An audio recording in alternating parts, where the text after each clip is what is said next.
Hey, I'm Chelsea London Lloyd, and you are listening to Dying of Laughter.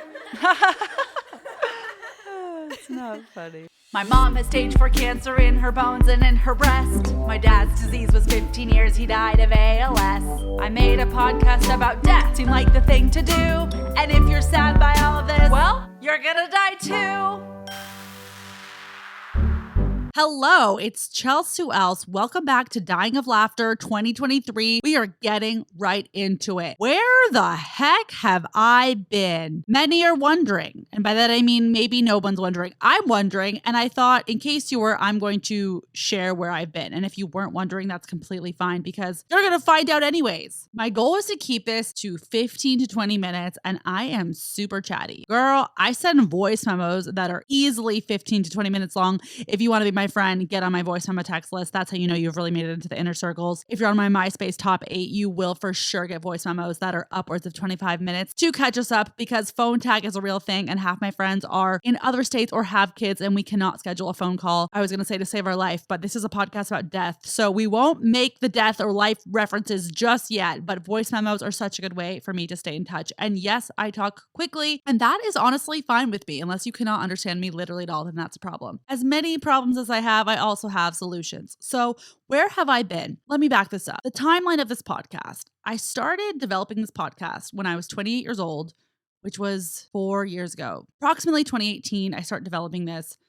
Take this class in 2019 on how to make a podcast. My podcast instructor was awesome. He really showed me all the ins and outs of the technical side of things, and we workshopped titles, and ultimately I came up with whatever the heck I came up with. Dying of Laughter. It's not funny. Tragedy flipped on its head. Homeboy dies. My instructor, who was helping me with my death podcast, dies. Wonderful person, horrible circumstances. Here we are. Podcast is launched in January 2020, where I have weekly episodes with comedians and funny at heart humans about the losses of their parents and their siblings. COVID hits March 2020, as we know. The podcast takes a turn because I now need to not just release episodes I'd recorded, I need to address what's actually going on. I'm also working at BuzzFeed, making comedic grief content, which is taking up a lot of my time because that's how I'm getting paid. And the podcast was my passion project, but it was not paying me. It still doesn't really. It also became even more important to me to do the podcast due to everything that was going on in the world. So that was motivating. And I released the podcast every week for about 2 years, over 100 episodes. And I did not miss weeks,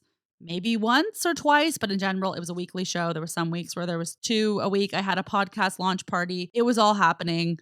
I was obsessed. I still am obsessed. To be honest, the podcast was and is probably my favorite thing that I was doing. But at a certain point, it wasn't really growing, and that is okay. But I'm just being honest that if you're not seeing growth financially or in sort of any way, it is hard to keep up because in transparency, I pay to help my podcast come together. So for the first 6, maybe 9 months, I edited everything myself. But then when I started working at BuzzFeed and having a job, I couldn't work on that on the side. So I hired an editor to edit the episodes, which makes complete sense. Pretty much every podcast you listen to, there's someone editing, there's someone being paid to edit the show. That was great that I could up level that. But then once my job ended and everything with COVID and now there's a strike, I just couldn't keep up an editor cost. So that was one factor just on the technical side. But on the emotional side, guys, I had a breakup. I've shared that openly to people that know me, but since people could be listening anywhere, I was dating the same person for 7 years, and we met when we were 24 and 25, and we were dating for a very long time. It was obviously serious, and we originally met on Birthright, the free trip for Jewish people to go abroad. It was a meaningful experience. I am Jewish, but I think anyone with common interests is more likely to get along for whatever reason. That was one of our interests. We were traveling abroad. We hit it off. We started dating. Fast forward 10 billion years. But last August, we broke up and we still lived together for about 2 months. I think he moved out in October. So it just has been a massive life change being partnered from age 24 to 31.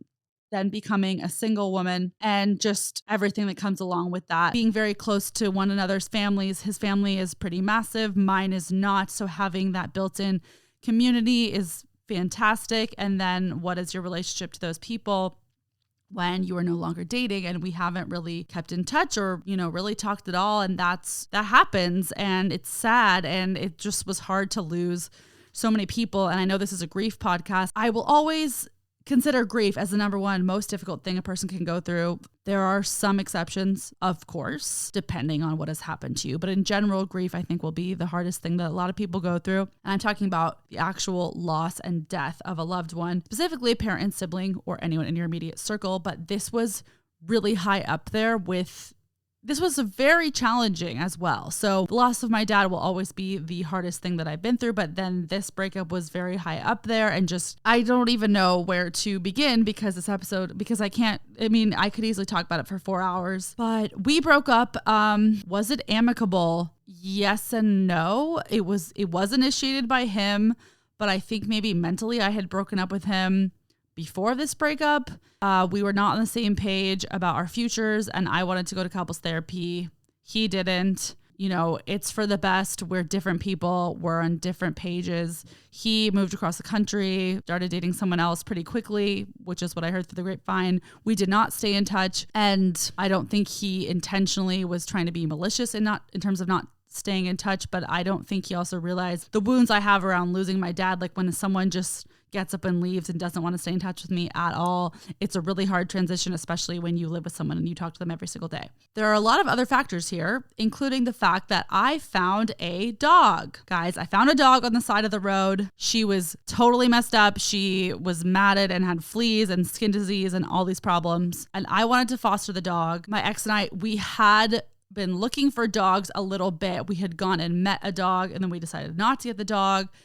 A lot of that reason was because she was a puppy and it just was too much. But then the fact that later everyone in my life knew I was looking for a dog, and then I found this dog, was really wild. We could not agree. I suggested that we foster her and see how it goes, and he just did not want to at all. And you can imagine the tension there, because I was like, I found this dog. She jumped in my arms. I love her. We need to see how this goes. And he was like, no, we don't. There was also a homeless woman living pretty much at our exact door. What happened was there was a house across the street that either it was foreclosed, it became abandoned. The owners were not allowed to live there anymore. I don't know what happened. Maybe they went to jail. Something happened. They couldn't live there. So there was this empty house across the street, and homeless people started living in that house because it was an empty house, which made sense. Our units are across the street, and they had outlets on the outside. So there were people, one woman in particular, who would charge her cell phone. She was unhoused. I'm not sure her exact life circumstances, but she was charging her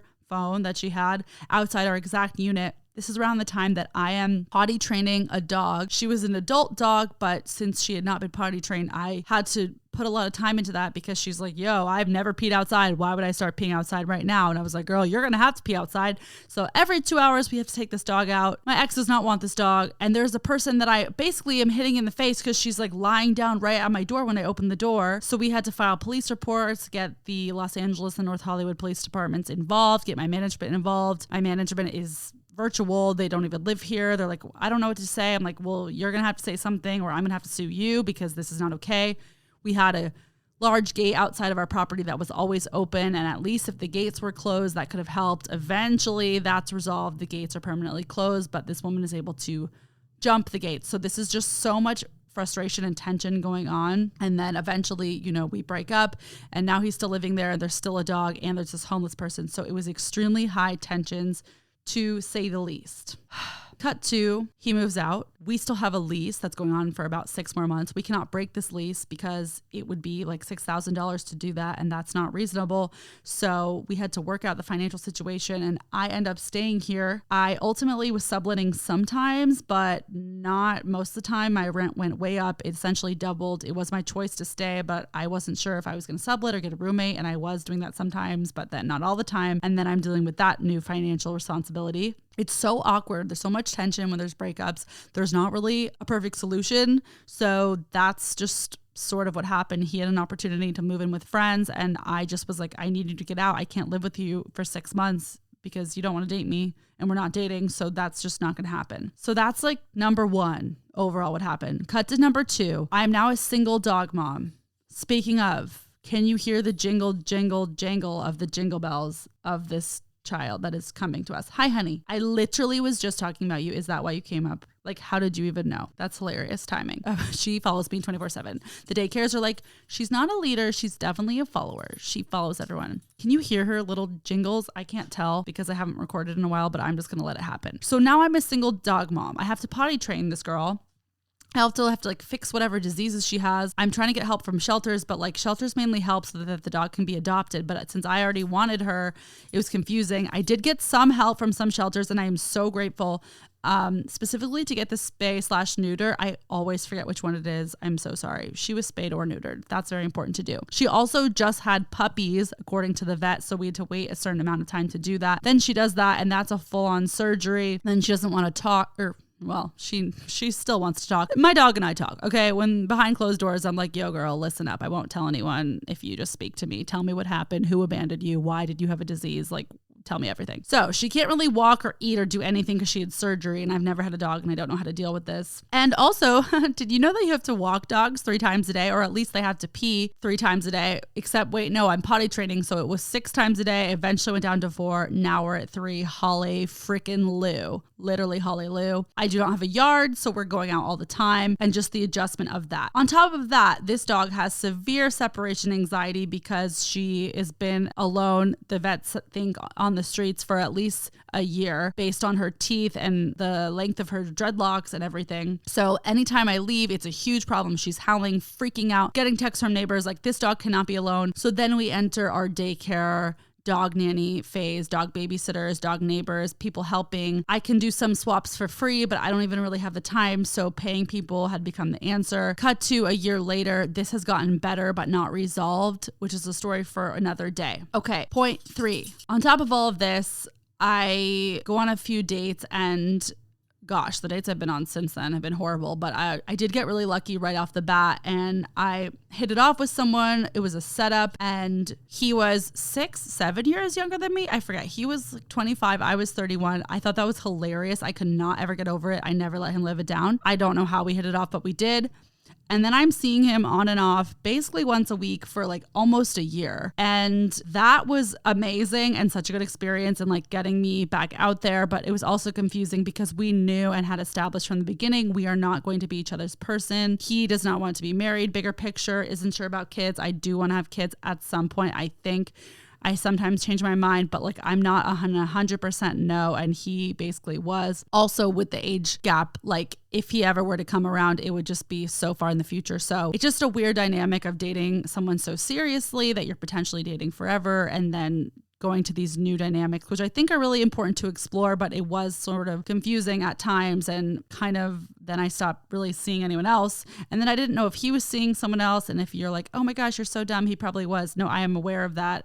That's actually fine, but the communication is awkward unless you just want to be like really out in the open about sex and about everything. And that doesn't really come naturally to me with people that I'm not going to be with bigger picture. I'm like, I'm not going to have all these conversations with you if this is a temporary thing. Then it kind of kept going because we really hit it off and he was Jewish and in finance. And like, I thought he was really hot. I thought he was funny. We had a great rapport. He was very respectful of me and we had really great dates. He always had good ideas. And that was really fun. A few months ago, I kind of just wasn't sure where to go. And so we kind of just fizzled out.